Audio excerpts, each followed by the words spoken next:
Hey, this is Justin with daytradethemarkets.com. It's Friday, September 8th, 2017, and I wanted to look at an example, and this is one that we discussed quite in depth in our live member session this morning, but I wanted to look at an example or a way of determining the difference between, an okay a trade setup that has a little bit of edge versus one that has high edge. Okay, so before we do that, let me kind of set the stage and talk about what we're looking at right now. This pink zone, this big pink area you're looking at here, that's what we call a zone. It's a big picture zone. And that is something we define in what's called the daily market assistant. We define that before the market opens, okay? And then this, red box down here is what we call a box. And unique name. And so what we do with that is that develops as the market's unfolding. Okay, so those are just kind of the pieces of the puzzle that we want to use to try to make sense of what we're seeing, because that ultimately is our job as a trader.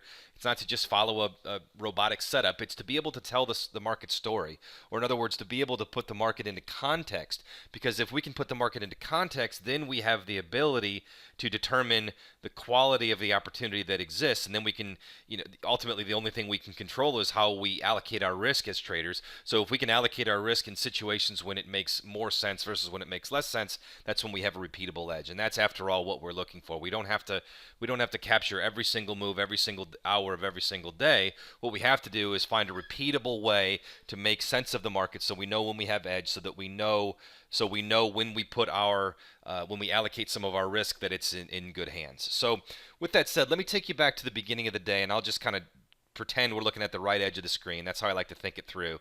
I whited out this area so I can do a little drawing. So the first thing that we see here right about now is we have a selling box that's formed. Okay, it's also occurring.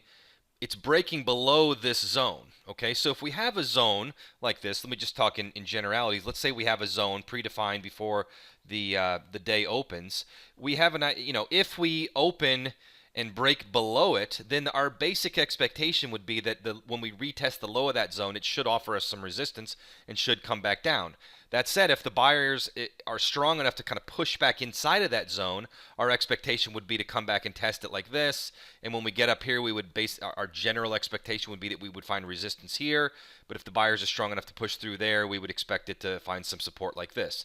So that's our basic expectation of a zone. So when we open up, we're breaking below that zone. So that is a little bit of a bearish indication. Okay. At the same time, we also have this selling box that forms. Now it's just one box, but on its own, that's a little bit of a bearish indication. But what we also have to factor in is that heading into the day, we have a big picture bias that is up. So what we like to do when we're doing this, we call these status reports. So we'll do a kind of a status report here of the ES, and this would be about 9:45 or so Eastern time. Okay, so what are we looking at this moment in time? And this is again about having a repeatable methodology that you can lean on, you can depend on. At this moment in time, our big picture bias, okay, our big picture bias is, we'll just call it up, which is bullish. Okay, and that's what we talk about in our daily market assistant. Now on the zone level, what's our zone evidence telling us? Well, it's telling us we are breaking below the zone and testing the resistance side of that zone. That on its own, just in isolation, is bearish. Now what about our box evidence?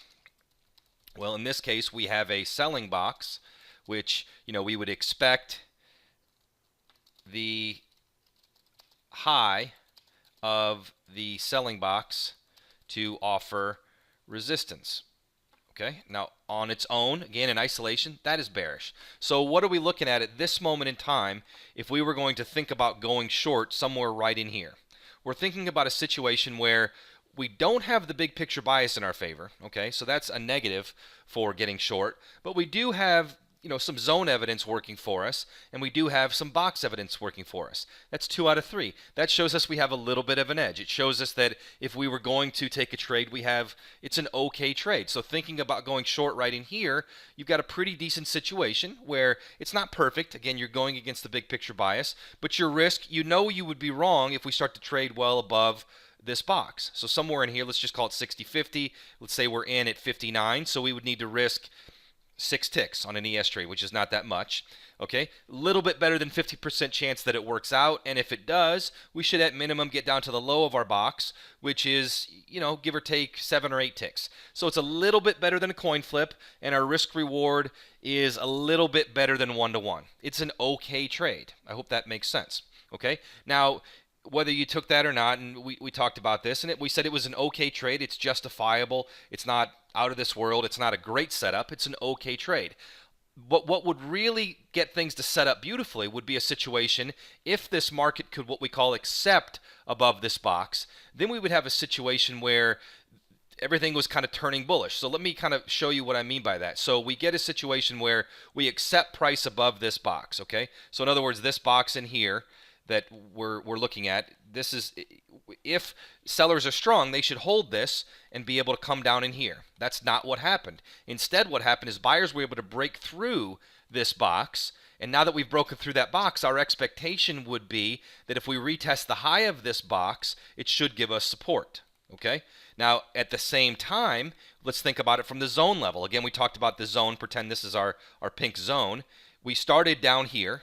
We didn't hold resistance like we thought we, quote, should have. And instead, the market was strong enough, the buyers were strong enough to push back up in there.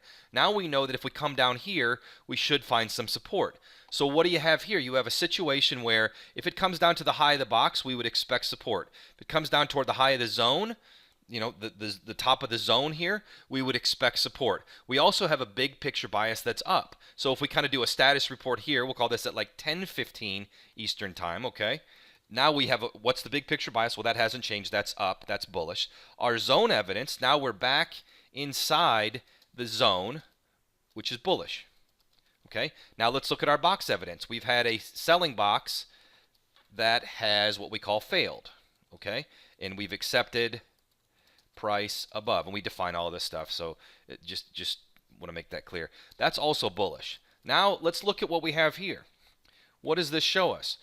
Big picture bias, that's bullish. That's good for buying. Zone evidence, that's bullish. That's good for buying. Box evidence, that's bullish. That's good for buying. We've got 3 out of 3 right there. We've got a situation where it's no absolute guarantee that it's going to work, but that's a very high edge trade. Okay? And again, our goal is to try to be able to make sense of the market's context so that we know when it makes sense to allocate some of our risk, which is really all the power we have as traders. So if we can get long somewhere in this range, 24.60, maybe 59.50, but I was looking at 60 in our webinar this morning, okay? Then we know that our risk needs to be around 58.50, or you could even go a little bit wider at around 58. So we're looking at 6 to 8 ticks of risk if we take it in there, okay?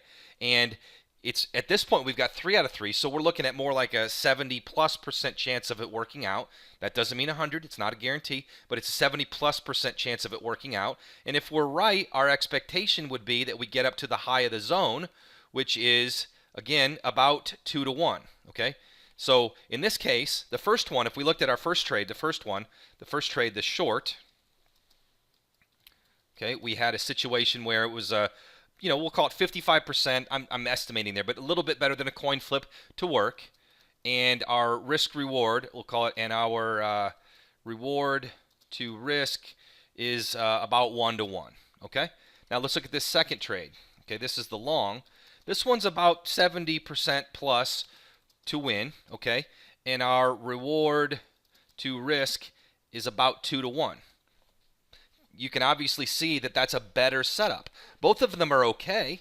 I mean, both of them are reasonable. Both of them are a sensible way to allocate some of your risk. But clearly the second one is a lot stronger edge. It's a lot better edge. Okay, so let me get rid of some of this stuff in here, and let's look at what kind of unfolded. And we come down here, and it takes a while. It batted around that area for a while, but ultimately, it held.